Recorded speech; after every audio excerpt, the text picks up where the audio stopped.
I start with the problem. We need to decarbonize very, very quickly. We need to triple energy production. We need to do that in a clean way. We need to do that right away. We also face a severe methane problem. It keeps turning out to be more severe than we thought it was. That's what the satellite imagery keeps showing us. And in fact, methane is now breaking down slower in the atmosphere than we thought it was. It's all bad news on the methane front. That's up to 1/3 of all warming. So it's a surprise, surprise, it's a climate emergency. And we need something that incentivizes what we need to make the transition. We need something that incentivizes it. And that something has to work for bad actors as well as good actors. We can't keep Vladimir Putin from invading the Ukraine. How are we going to get him to sign on to complicated multinational agreements and enforce them? We can't keep him from invading. Are we going to get Iran to follow all agreements, Nigeria, Saudi Arabia, and so on? No, I'm sorry, I'm cynical. I've lived a lifetime of being given promises that come from the top down. I don't think it's going to work. Guess what does? Greed. And Bitcoin doesn't just use power, it pays for power. And if you look at the two problems that the IEA lists as the number one and number two problem for renewable build-out, number one is financing insecurity. We don't have good financing for renewable because we don't have necessarily an off-taker. So we need to triple electricity production, but we don't have secure financing because we have a thing called solar deflation. We're curtailing a lot of solar, and we don't have buyers, especially at certain times of day. We also need to monetize the cleanup of waste methane, whether that's from landfills. I'm working with a company that Brad mentioned earlier today that's mining on landfill gas, or whether it's from agriculture, whether from wastewater treatment facilities, or whether it's from byproducts of oil and gas. We need a vehicle that monetizes energy. And it monetizes the kind of energy that either comes from waste cleanup or incentivizing kind of transition that we need to make, in which a certain senator from West Virginia just killed off, funding it from the top down. And so I think, yeah, while of course everybody knows there are negative externalities associated with Bitcoin mining, Ethereum mining, proof of work, you've read the stories about the coal plants that have been kept open. I think there are also positive externalities, so to speak, of having that kind of buyer.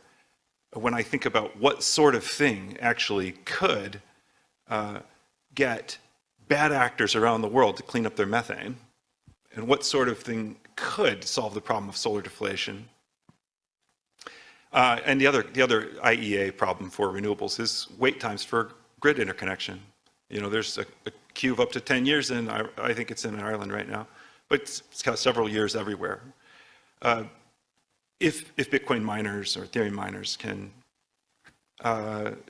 set up shop in, behind the meter at a renewable facility and monetize that power in advance of grid connection, that can speed the buildup of renewable. And I would say this and pipe down. I also think we've been in a very odd moment in Bitcoin's history and in energy history just now, and we're trying to generalize from it. And that's because the margins have been enormous on Bitcoin mining, because Bitcoin went from $3,000 to $69,000. Okay, in that massive run-up in price, mining is enormously profitable. Why? Because there's a bottleneck in ASICs, because there's a bottleneck in power. There weren't enough places to plug in, and there weren't enough machines to plug in. So literally plugging into any power source was profitable.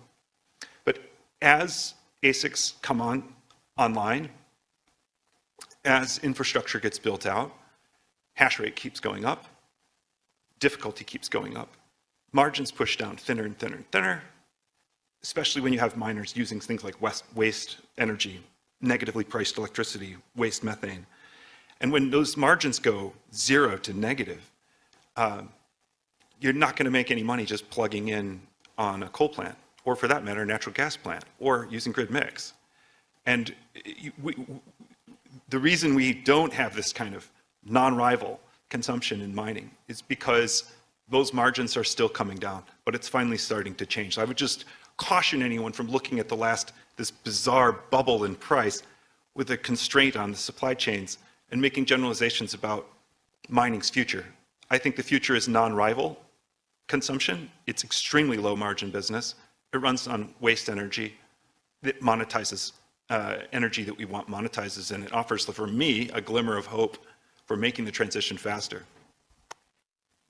I mean, it is in that vein that we have to talk about it, though, as a stopgap solution as grids and systems adapt to it, right? You're talking about capturing waste power from methane.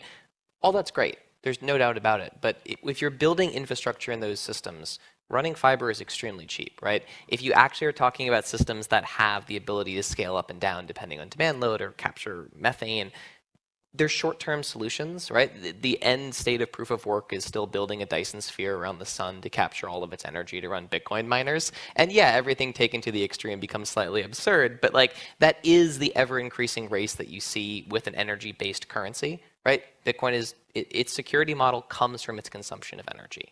And that there's niche uses for that, right? And that there's a transition that it can be really important in playing. But the long-term solution has to be something, at least on a global scale, that is not based on energy consumption.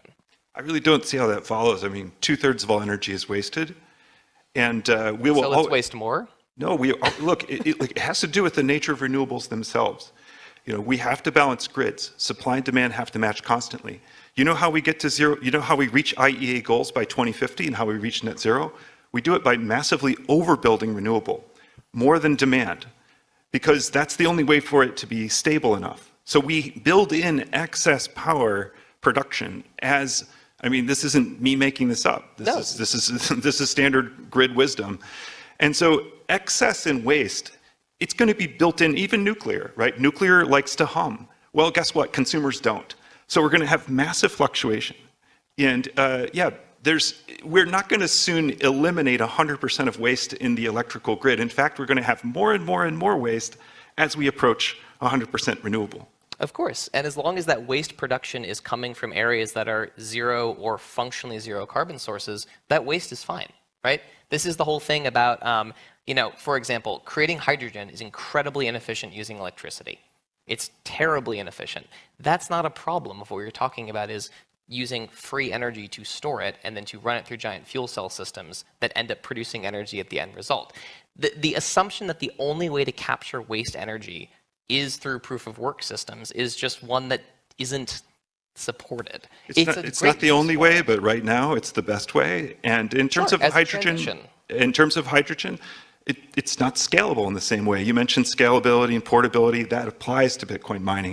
You can have a tiny Bitcoin mining operation, a large one. You can ship it around. Hydrogen requires a lot of infrastructure. I mean, we're just, not only are we not there, but I think even when hydrogen is there, Bitcoin mining will actually run alongside it. I actually think they're symbiotic.